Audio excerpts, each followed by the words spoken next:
Is the rise of the Taliban leading to fears of resurgent Al-Qaeda and terror attacks against the West? Well, Major General Chapman is the former MOD head of counter-terrorism, and he joins us now. Good morning to you, Major General.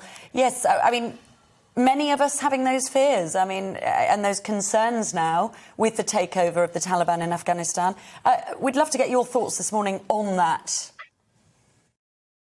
Well, the first thing you have to say is a lot will depend on whether the Taliban are pragmatic and allow Al-Qaeda to have a training base, for example, in Afghanistan. And I say that because if you look at the first two strands of the Doha Agreement, the first one was to do with the withdrawal, and at the moment, of course, that is holding. The second one was the Americans demanded CT counterterrorism assurances from the Taliban, and there's a secret annex which none of us know the contents of.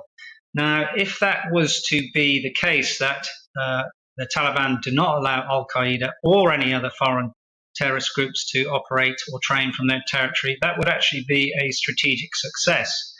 But we don't know that. However, you can say that this will inspire people because there is no sort of concept at the moment of centrally directed terrorism from Al-Qaeda core. And what's been interesting is there have been messages of joy, really, from some of the franchises of Al-Qaeda, such as from a thing called AQIN, that's Al-Qaeda in the Islamic Maghreb, AQAP, that's Al-Qaeda in the Arabian Peninsula, but nothing from Zawahiri. And indeed, Zawahiri could be, he was the head of Al-Qaeda, he could either be dead or in very bad health. So if we don't see anything from him, you'll see really, I think, a splintering of Al-Qaeda. This doesn't mean we shouldn't be on our guard in the UK, and indeed we're on our guard on a daily basis because of the inspired nature of terrorism at the moment and the rejection of Western values. So, for example, the benchmark we use at the moment, or the police use in counter-terrorist command, is March 2017, and since then there have been 12 attacks, 10 of those have been lone wolves. There are 800 investigations on a daily basis, and people are arrested, on a yearly basis. And that is, though, going down. So 166 were arrested for terrorist offences in the last financial year, and that's down from 400 4 years ago. So, we're on our watch. We're very, very good at counter-terrorism. We weren't very good in Afghanistan at counterinsurgency. Does that, obviously it worries people, it'll be of concern, and we've already had one case of a person getting on a flight out of Afghanistan who was on the UK watch list. Now, he's been arrested at Birmingham, but there must be a concern that others will be trying over the next months to mount some sort of attack against the West directly. That's right. And as I said, the sort of lone actors are the ones that you can't really legislate for. If there are people trying to have complex plots, then they are generally found out because they generally give away signs. And indeed, for example, the sort of joyous social media and sort of messaging within Al-Qaeda is, of course, something that we can now pick up. One of the things over the last 20 years is, of course, the use of artificial intelligence and machine learning by the security agencies to gather all this data together and find the links between them. So if you think that you're a British jihadist in the UK who suddenly thinks they're going to do an attack and you've put lots of messages out on social media, that is going to be pinging and you'll be on the police's radar. But the number of subjects of interest in the UK continues to go up on a yearly basis. If I go back to, for example, 2006, when Eliza Manningham-Buller was the head of MI5, there were 1,600 subjects of interest. We now have 20,000, but in reality, they now call that 43,000 because they've added the people on no-fly lists from around the world to it.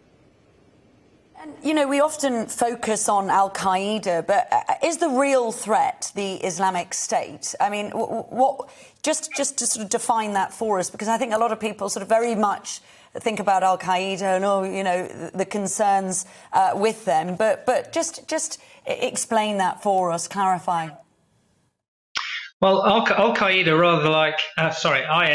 rather like Al Qaeda, has splintered at the moment.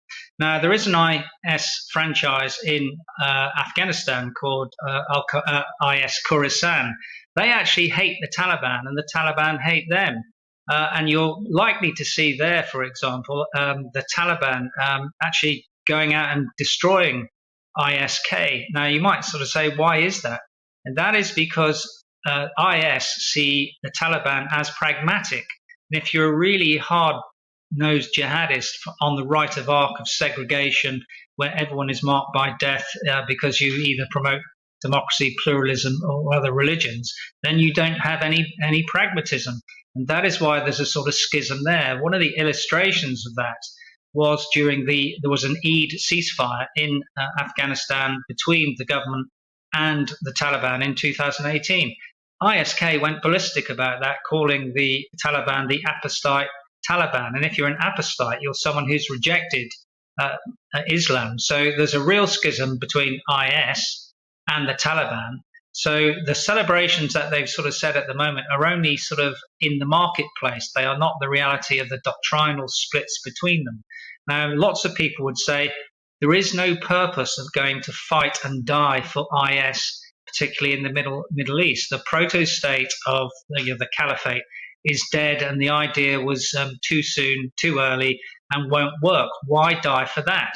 And therefore, one of the things which is more worrying is for the neighbors.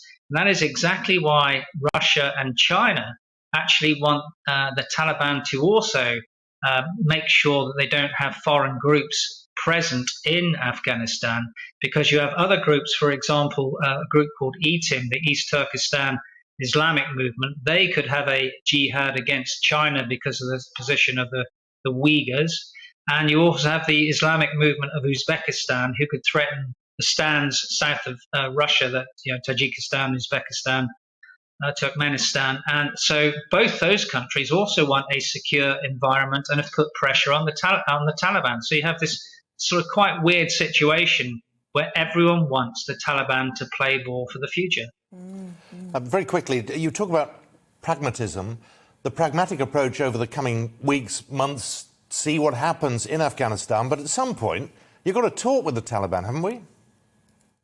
Well, by their deeds they will be judged, and at the moment they seek legitimacy. If you're going to have legitimacy in the international marketplace to rule as a state, you need that pragmatism, because you'll need international money, international relations, all those things which they may have learned a lesson from their misguided rule in 1996 to 2001. OK, well, Major General Chip Chapman, thank you very much indeed for joining us this morning. Welcome to the GB News YouTube channel. You can watch us live 24 hours a day, catch up on your favourite shows and join in the conversation in the comments below. Don't forget to subscribe and you'll never miss any of our exclusive content.